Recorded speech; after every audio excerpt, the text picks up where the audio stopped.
அது வந்து என்னால் போக முடியல. அதாவது அது எப்படின்னா 1 வீக்கு அப்புறம் தான் டெலிவரி. நான் வந்து 1 வீக்கு அதாவது 13ஆந்தேதி டெலிவரினா நான் வந்து 1ஆந்தேதி 1 அக்டோபர் 1ஆந்தேதி 1 2ஆந்தேதி தான் லீவே எடுத்தேன் அந்த இதில். அப்புறம் 1 வீக்லேயே அது டெலிவரி ஆயிடுச்சு. ஓகே, அது ஒரு பக்கம் இருக்கட்டும். அப்புறம் வந்து ஓகே, அப்போ தான் நான் லீவ் போடவே ஆரம்பித்தேனே தவிர அதுக்கு முன்னாடி ஒரு லீவோ இல்லை மழை வெயில் புயல் எந்த ஒரு சில்லி ரீசனுக்கு கூட நான் லீவ் போட்டதே இல்லை. அப்படி தான் என் லைஃபு போய்கிட்டு இருந்துச்சு. நல்லா ஜாலியாக நல்லா ஓகே, ஒரு பொண்ணு தானே ஹாப்பியாக தானே இருப்பாங்க அப்படின்னு நினைக்கக்கூடாது. அந்த ஒரு பொண்ணுக்கு பின்னாடி எவ்வளவோ ஸ்ட்ரகிள்ஸ் இருக்குது, ஃபேஸ் பண்ணுறது அப்பயே பார்த்தாச்சு. இந்த மாதிரிலாம் இருந்துச்சு.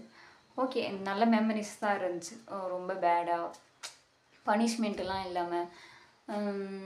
ஓகே, அப்போ நான் ஆஃப்டர் பிகாம் சிஏவாக இருக்கட்டும் இல்லை எம்காம் சிஏவாக இருக்கட்டும், அதாவது பிஃபோர் மேரேஜ் ஆஃப்டர் மேரேஜ் அப்படின்ற மாதிரி நிறைய சேஞ்சஸ்லாம் இருந்துச்சு. அப்போ ஃப்ரெண்ட்ஸ் வந்து அவங்க 2 பேர் தான் இருந்தாங்க. அப்புறம் எம்காம் சிஏ போகும்போது அவங்க இந்த 2 ஃப்ரெண்ட்ஸுமே இல்லை. அவங்க வந்து மேலே படிக்கல. அதனால் வந்து நான் அப்போ நமக்கு புது ஃப்ரெண்டு வேணும் இல்லையா? நித்யான்னு ஒரு பொண்ணு வேறு செக்ஷன் தான். பிகாம் சிஏல நான் வந்து இ செக்ஷன்னா அவள் வந்து ஏ செக்ஷனில் இருந்தாள். அப்போல்லாம் எங்களுக்கு அந்தளவுக்கு இன்ட்ரோ இல்லை. நான் வந்து எம்காம் சிஏ போகும்போது இவ வந்து புதுசாக கலைச்செல்வி அப்படின்னு சொல்லி ஒரு ஃப்ரெண்டு வந்து ஆட் ஆகிட்டாங்க. அவங்களுக்கு மேரேஜ் ஆகி ஒரு பொண்ணு அப்போ இருந்தாங்க. அப்புறம் நித்யாவும் கலைச்செல்வி 2 பேருமே சேர்ந்து பேசி பழகி நான் ஃப்ரெண்ட்ஸ் ஆகிட்டோம். ஆக்சுவலி நான் எப்படின்னா நான் ரொம்ப இன்ட்ரோவர்ட், யார்கிட்டையுமே அவ்வளோக்கா பேசவே மாட்டேன். பட்டு பேசிட்டேன்னா என்ன மாதிரி ஒரு நல்ல ஃப்ரெண்டு இந்த உலகத்துலேயே இருக்க மாட்டாங்க அப்படின்னு சொல்லலாம். ஏன்னா நம்மளை பற்றி நமக்கு தானே தெரியும், மற்றவங்களுக்கு என்ன தெரியும். அந்த மாதிரி தான் நான்.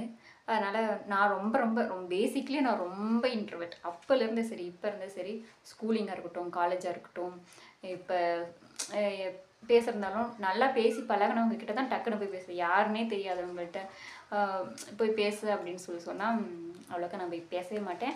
அது வந்து எந்த டைமில் எப்படி பேசணுன்றது தெரியும். இருந்தாலும் அந்த நம்ம சடனாக நம்ம ரியாக்ட் பண்ண மாட்டோம் இல்லையா? தெரியாதவங்கள்ட்ட பேசுகிறதோ இல்லை நம்ம எதுக்கு பேசணும் அவங்களே நமக்கு தெரியாது. ஸோ நம்ம எதுக்கு அவங்கக்கிட்ட பேசணும் அப்படின்னு சொல்லிட்டு நான் போய்கிட்டே இருப்பேன். அப்படி தான் போய்கிட்டு இருந்துச்சு. ஏன்னா அப்படி போனாலே நான் நிறைய ப்ராப்ளம்ஸ் வந்து நம்ம சால்வ் பண்ணிடலாம். ஏன்னா எதுக்கு தேவையில்லாமல் பேசிக்கிட்டு அதனால் வந்து அதை அப்படியே விட்டாச்சு. சரிங்களா? இந்த மாதிரி உங்களுக்கு மெமரிஸ் இருந்துச்சுன்னா மறக்காமல் கமெண்டில் சொல்லுங்கள். ஸோ உங்களுக்கு இந்த வீடியோ பிடிச்சிருந்துச்சுன்னா மறக்காமல் டேக் பண்ணுங்கள். சரிங்களா? காலேஜில் போய் நான் டான்ஸ் ஆடின அந்த வீடியோஸில் இருந்துச்சுன்னா நல்லா தான் இருக்கும். ஏன்னா நம்ம தான் எந்த ஒரு இதுலேயும் ஆக்டிவிட்டீஸ்லையும் இதாகவே இல்லையே. அதனால் ஏன்னு தெரியலை. எந்த ஒரு ஃபங்க்ஷனுக்கும் போனதில்லை, எந்த ஒரு இதுக்கும் போனதில்லை. பட் காலேஜ்லேயே நல்லா ஸ்மூத்தாக ஜாலியாக போச்சு. 5 வருஷம் எந்த ஒரு ப்ராப்ளமும் இல்லாமல், எந்த ஒரு இது பிரச்சனையும் இல்லாமல் நல்லா பீஸ்ஃபுல்லாக போச்சு. இந்த இன்ஸ்டன்ட் கண்டிப்பாக நான் சொல்லி ஆகணும்னு நினச்சேன், மறந்துட்டேன். கடைசியில் கேட்ச் பண்ணிட்டேன். நான் வந்து செகண்ட் இயரோ தேர்ட் இயரோ படிக்கும்போது என் ஃப்ரெண்டு மீட் பண்ண வந்து அங்கே பஸ் காலேஜ்லேயே பஸ்ஸெல்லாம் ஃப்ரீ தான். அங்கே போயிட்டு என் ஃப்ரெண்டை பார்க்குறதுக்காக போயிருந்தேன். அப்போ வந்து என் ஃப்ரெண்டு வந்து பஸ்ஸில் வெயிட் பண்ணிகிட்டு இருந்தா. நான் போய் பார்த்துட்டு வரும்போது இங்கே கரெக்டாக அடிபட்டுருச்சு. அந்த கம்பி மாதிரி ஒன்று இருக்கும், அது வந்து குத்தி ரொம்ப அடிபட்டுருச்சு. பிளட் வேறு. அது நமக்கு அந்த ஸ்கினுக்கு சொல்லி ஆகணும் இல்லையா? அது வந்து அன்எக்ஸ்பெக்டடாக அவ்வளோ பிளட் இருந்துச்சு. ஹாஸ்பிட்டல்லாம் கூட்டிகிட்டு போய் ஃபஸ்ட் எய்ட்லாம் பண்ணிவிட்டு கூட்டிகிட்டு வருவோம். எங்கள் அப்பாவுக்கு இன்ஃபார்ம் பண்ணிட்டாங்க. எங்கள் அப்பா வந்து அடித்து பிடிச்சி அவர் காலேஜ் வர்றதுக்குள்ளே காலேஜ் பஸ் வந்து வெளியில் போயிடுச்சு. எங்கள் அப்பாவுக்கு தெரியாது. நான் வருவேன்னு சொல்லி அவங்க வெயிட் பண்ணிகிட்ருக்கவும், அப்போ மொபைல்லாம் அலோடு கிடையாது. உமன்ஸ் காலேஜ் அப்படின்னால ரொம்ப ஸ்ட்ரிக்ட்டு. அதனால் எங்கள் அப்பா சரி பஸ்ஸெல்லாம் கிளம்பிடுச்சு அப்படின்னு சொல்லிட்டு அங்கே செக்யூரிட்டி சொல்லவும் அவர் வீட்டுக்கு வந்துட்டார். ஒரே பதட்டம், என்னாச்சு ஏதாச்சு அப்படின்னு சொல்லிட்டு. இந்த இன்ஸ்டன்ட் வந்து என் ஃப்ரெண்ட் ரொம்ப ஃபீல் பண்ணா. நீ உன்னை எதுக்கு நான் வர சொன்னேனே தெரில, பாவம் உனக்கு தெரியாமல் அடிபட்டுச்சு அப்படின்னு சொல்லி ரொம்ப ஃபீல் பண்ணா. அப்புறம் சரி ஓகே, அதெல்லாம் ஒன்றும் பிரச்சனை இல்லை, வாழ்க்கைனா சில அடிகள் விழத்தான் செய்யும்னு சொல்லி சமாளிச்சுட்டு, அப்புறம் எங்கள் அப்பா எப்படியோ ஒன்றும் இல்லைப்பா, ஒன்று சின்ன அடி தான் அப்படின்னு சொல்லி எப்படியோ சமாளிச்சுட்டு. இந்த இன்ஸ்டன்ட் வந்து கொஞ்சம் கஷ்டமாக இருந்துச்சு. கொஞ்சம் பயந்துட்டாங்க எங்கள் வீட்லேயுமே. அப்புறம் வந்து என் ஃப்ரெண்டு ஹாஸ்டல் ஃப்ரெண்டு ஒருத்தி இருக்கா, இளையரசி அப்படின்னு சொல்லிட்டு.